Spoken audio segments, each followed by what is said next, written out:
Գյուրջան Կասկադ, հասանելի բնակարաններ 65 ամիս մարման ժամկետով։ Հստակորեն արձանագրվեց, որ Քոչարյանի, Կարապետյանի և Ծառուկյանի ղեկավարած ուժերը որդեգրել են Հայաստանի և Ադրբեջանի միջև հաստատված խաղաղությունը վերանայելու քաղաքականություն։ Սա նշանակում է, որ նրանք գնում են պատերազմի դուռը բացելու ճանապարհով։ Այս օրերին այդ ուժերը խոսում են Հայաստանի և Ադրբեջանի միջև հաստատված խաղաղությունը վերաբանակցելու, խոսում են խաղաղությունը վերաբանակցելու և պարտադրելու, այդ թվում ուժային եղանակով պարտադրելու մասին։ Սա միանշանակ և աներկբա նշանակում է ոչ միայն դուռը բացել պատերազմի համար, այլև անխուսափելի դարձնել։ Եթե նույնիսկ գնանք ամենալավատեսական կանխատեսումով, վերաբացել հաստատված խաղաղությունը նշանակում է վերափոխելու հնարավորություն ստեղծել այն ամբողջ բովանդակությունը, որը մենք բանակցային պրոցեսի արդյունքում ի վերջո ֆիքսել ենք։ Տեսական մակարդակում կարող ենք համարել, որ այդ բովանդակությունը կարող է դառնալ ավելի լավը, բայց նույն տեսական մակարդակում այդ բովանդակությունը կարող է դառնալ ավելի վատը, բայց շատ ավելի հավանական է և էլի, եթե նույնիսկ չգնահատենք տեսական մակարդակում, այդ բովանդակությունը ամբողջությամբ կարող է փլուզվել և ինչպես այս թվարկումը պարզ ամենաչեզոք վիճակագրական թվարկումը ցույց է տալիս, այսինքն երկուսը ընդդեմ մեկի, մի հնարավորություն կա, որ այդ բովանդակությունը կարող է լավանալ և երկու հնարավորություն կա, որ այդ բովանդակությունը կարող է վատանալ, ընդ որում երկու, այսինքն մի հնարավորություն ընդդեմ երկու հնարավորության, և այս երկու հնարավորության դեպքում էլ զարգացման տրամաբանությունը տանում է դեպի պատերազմ։ Սա մենք պետք է շատ հստակ արձանագրենք, որովհետև հաստատված խաղաղությունը մի կողմ դնել, այդ նշանակում է բացել պատերազմի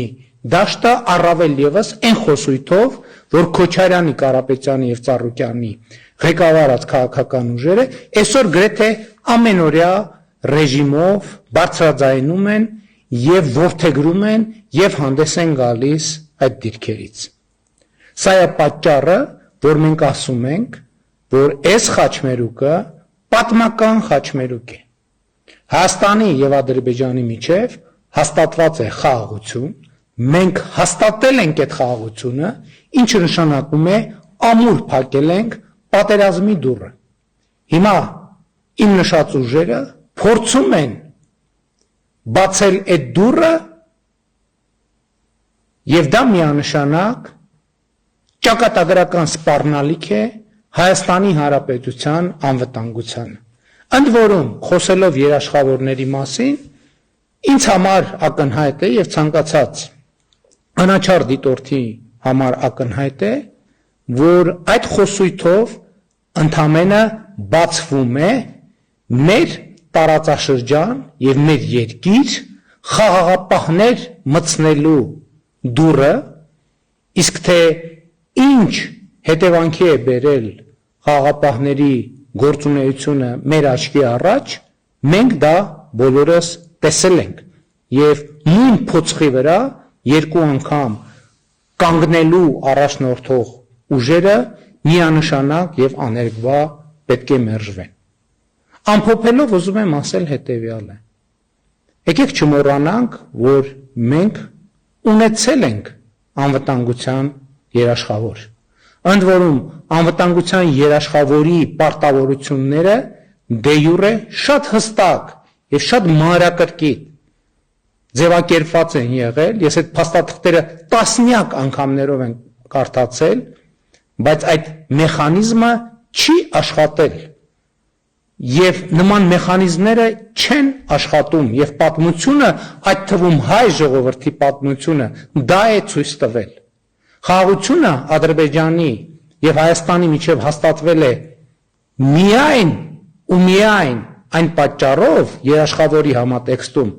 որ մենք հույսներս դրել ենք ոչ թե երաշխավորի, այլ ինքներս մեր վրա, դա համարել ենք մեր խնդիրը եւ մեր լուծելու խնդիրը։ Եվ ընդհակառակը, երբ որ մեր մտածողությունը եղել է երաշխավորային, պայմանական ասած, մենք մտածել ենք, որ ահա կա երաշխավոր եւ նա պիտի լուծի հարցերը, կամ մենք այդ հարցերը պետք է լուծենք դրա միջոցով, ամեն անգամ դա մեզ բերել է էսկալացիայի, դա բերել է սրման, դա բերել է պատերազմի, դա բերել է կորուստների։ Հայաստանի եւ Ադրբեջանի միջև խաղաղությունը հաստատել ենք ծանր կորուստների գնով։ Բայց մենք դուրս ենք եկել պատմական նոր հանգրվան, երբ մենք գոյատևման օրակարգը փոխարինել ենք զարգացման օրակարգով։ Եվ բոլոր նրանք, ովքեր ուզում են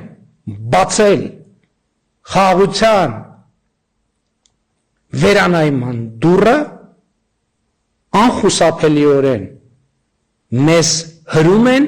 մեզ փորձում են հրել զարգացման ժամանակաշրջանից դեպի գոյատևման ժամանակաշրջան, ընդ որում բոլոր այդ դեպքերում մեր պատմությունը ցույց է տվել, որ մենք գոյատևում ենք ոչ թե մեր հայրենիքում, ոչ թե մեր պետությունում, այլ օտար պետություններում։ Ահա սա է պատճառը նաև, որ խաղաղության վերանայման օրակարգով հանդես են գալիս օտար պետությունների էմիսարները։ Եվ ես որևէ կասկած չունեմ, պարզապես որևէ կասկած չունեմ, որ 2026 թվականի խորհրդարանական ընտրություններում Հայաստանի Հանրապետության ժողովուրդը տեր է կանգնելու խաղաղությանը, Հայաստանի Հանրապետությունը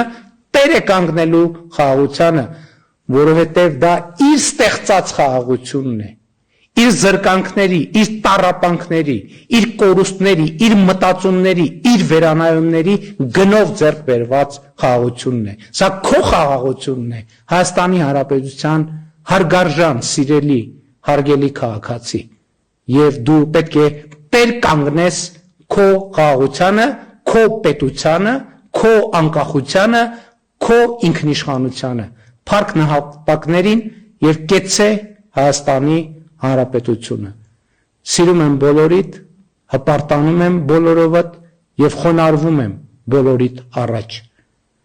Խոնարհվում եմ մեր բոլոր նահատակների ընտանիքների առաջ եւ ծնկի եմ գալիս մեր բոլոր նահատակների առաջ։ Հայաստանի Հանրապետությունը